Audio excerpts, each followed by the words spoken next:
Thank you. I would just like to mention, I know that people from the BEC, the Border Environmental Cooperation Commission, are here. We have the North American Development Bank.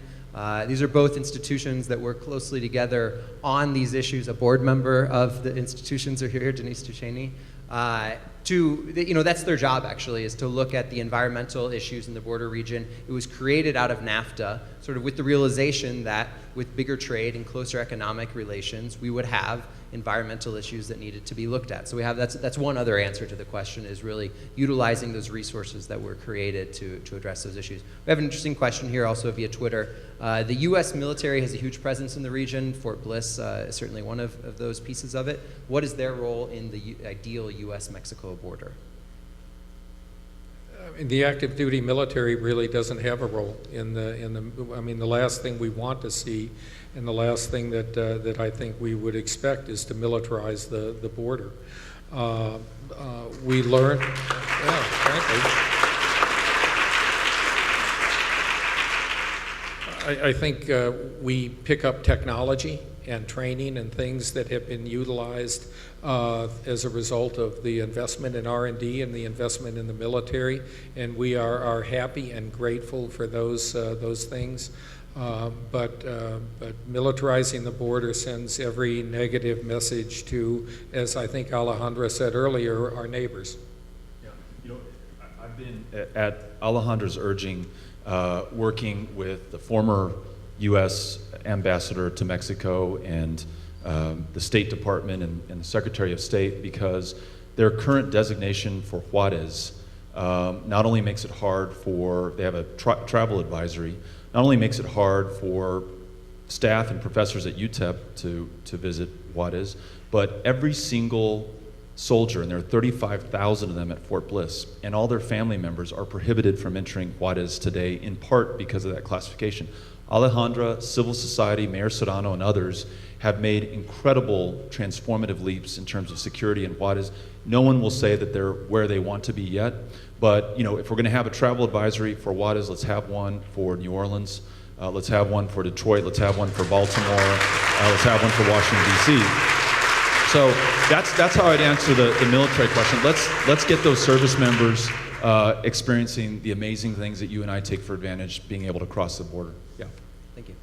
Another interesting one via Twitter.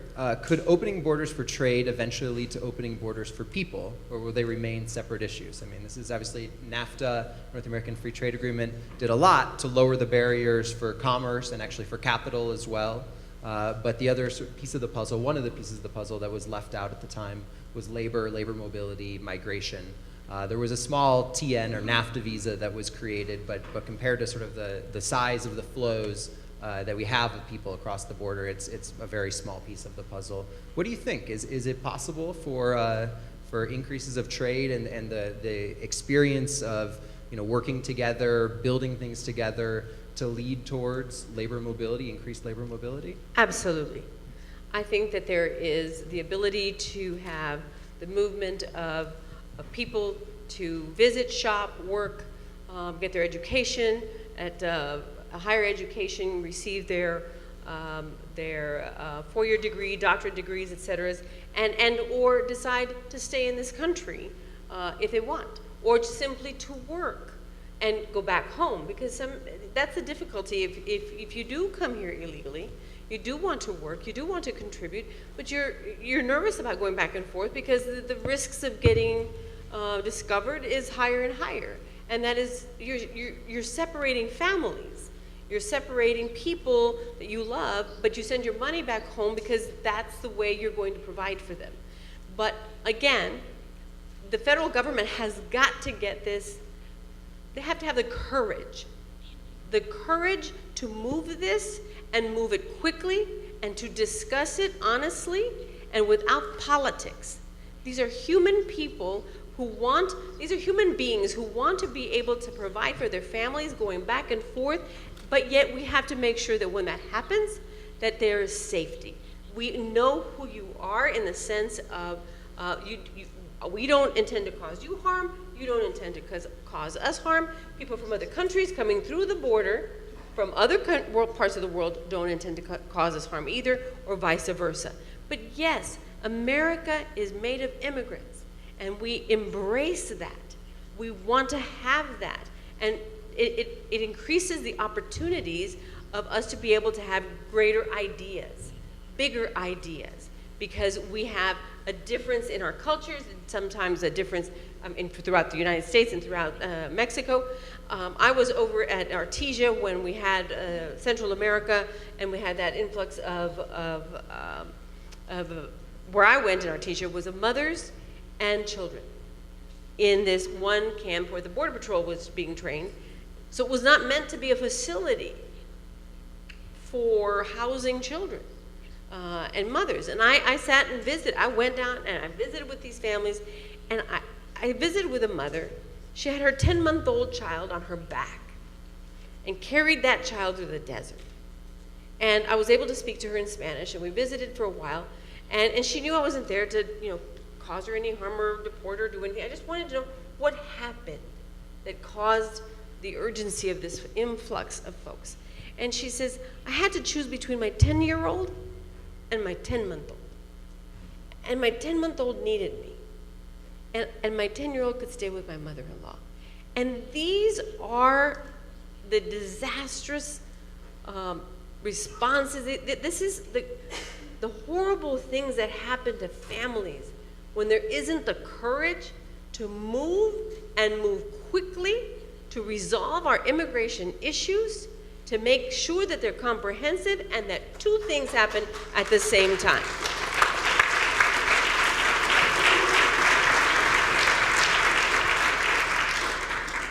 And to see moms and children, it was, they are the travesties. They are the ones who are suffering. They are the ones, and why? Because 6 years ago there was a promise that there was going to be a solution to the immigration issues between Mexico and the United States. And that failed. It hasn't even had a serious conversation. We have a tough follow-up for that question via Twitter as well, actually. And I don't think this refers only to the immigration issue, but I think it probably does refer to the immigration issue. This is from Isaac Varela. My apologies, I didn't mention who was tweeting in the questions previously, but I'm going to do that now. Thanks for the question, Isaac. To both congressmen, what are the limitations in Congress that don't permit what you believe is the ideal U.S.-Mexico border? What's blocking the creation of that in the United States Congress?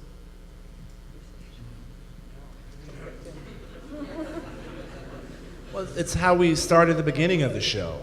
It's a lack of understanding of really what's going on here. And so if people don't understand it, you can't have a serious conversation about it, and you can't, facilitate the solutions to improving the interactions between one community, really.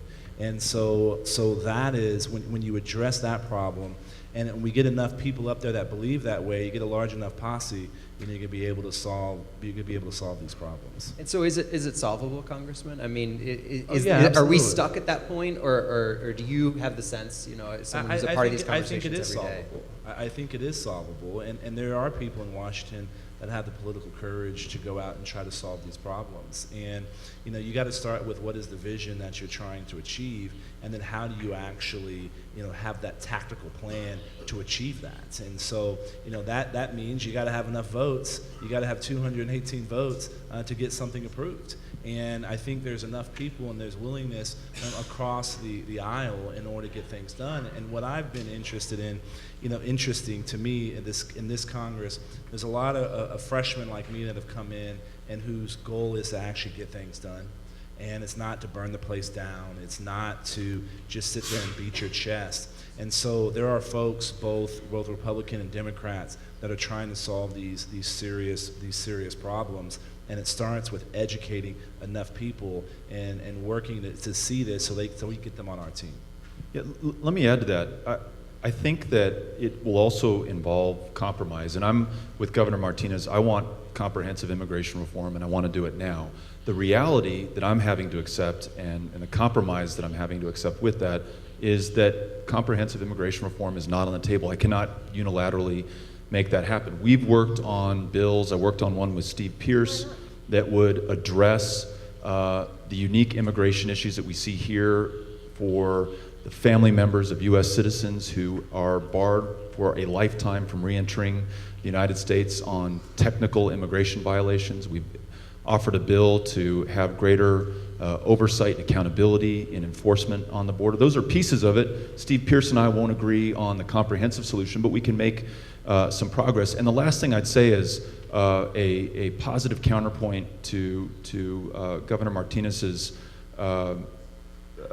story about Artesia is that in El Paso, there's a local leader who's going to be here tomorrow, Ruben Garcia, and Annunciation House, the organization that he leads, worked with the amazing folks of ICE and Border Patrol here, and as those kids and moms were being flown out of Rio Grande Valley to El Paso because they were beyond capacity in Rio Grande Valley, they were being transferred to the control of Annunciation House, living at the chapel at Loreto, getting medication, housing, shelter, a shower, a connection to family at no cost to the American taxpayer. No one was harmed, no contagious diseases were spread, and those people are going to come back for their court dates and deal with the adjudication part of this. And that's an example, going back to your first question, of what we learned from local leadership. And I think whether it's Sheriff Wiles on the security end, Ruben Garcia on how we treat people with respect and dignity, and maybe show those of us in the federal government a better way to get the same problem addressed. I think there's a way to do it, but it's going to involve compromise. It won't be anyone's unilateral solution. And I join Will. I want to find ways to get things done, even if it's not my ideal. And my ideal would be comprehensive. And if I may, I'm sorry, but we had from Central America many folks coming across, men, women, couples, families, children alone, and we cannot do this in piecemeal. Predictability of immigration is outrageously important for the rest of the world to know and understand. What are the rules for whatever country? What are the rules for us to be able to come and go freely and safely and be able to return? But the piecemeal, for 2 years you'll get this, and for 1 year you'll get that, and that is not predictability. Because then there's fear comes again of what happens. My 2 years are for the DACA children. It's coming up. What happens now? So I think that is very important. I do think that it takes forever for there to be a solution. And it can be comprehensive, because then you are dealing with people who have lived here and nowhere else because they were children when they came and had no say-so, or you have people who came here and brought their children knowing they were breaking the law, but does that mean they have to be deported? Not necessarily. Does it mean that people that have committed crimes and are in our country and have violated the laws of this country or our state, should they continue to live here? Absolutely not. Return to your country. But if we have students who are attending our universities and are amazing students, why do we return them when their visas are expired? Give them the options to stay here and become a part of our country and make it grow and be better. But no, we send them back to their countries. And when we start to hire Border Patrol, I'm from down south, I've lived here. When we had that huge growth in Border Patrol and hiring, the standards were not at the highest of levels that they always were before. And so when numbers are pushing the hiring rate, sometimes the level of quality doesn't always stay as high as it could be. And what does that mean? Does that take longer and longer? Does it take more time? Does it make the border more secure? There are a lot of pieces, and I just think, I think people are frustrated. I think American people are extremely frustrated. I am proud of my relationship with the governor of Chihuahua, with the president of Peña Nieto. I am proud of the ability that I can pick up the telephone, I can ask him, there is a murderer from the United States in your country and is being hidden. Will you help me bring him? And in 48 hours, I have that criminal back in my country, in my state, so that he can be prosecuted and sent to prison for life for killing a 10-year-old boy.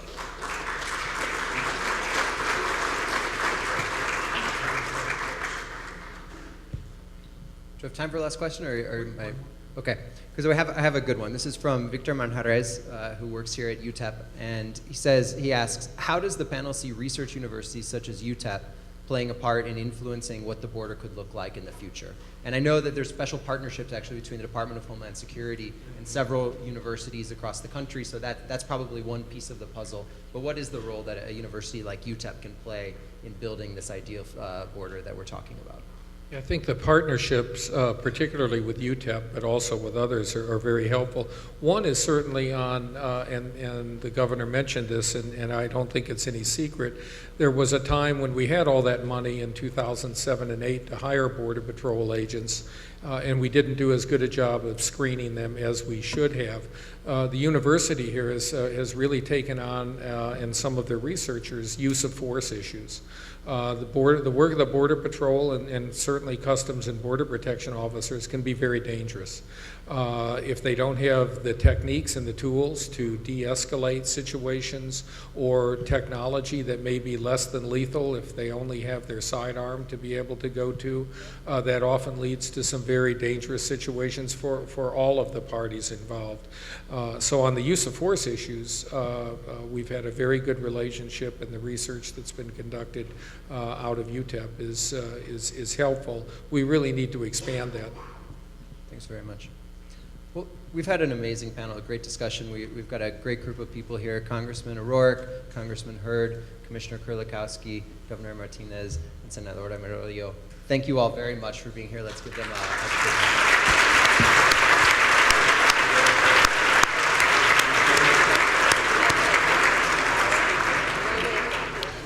We're going to do a very quick transition to the next panel, which is supposed to start right away.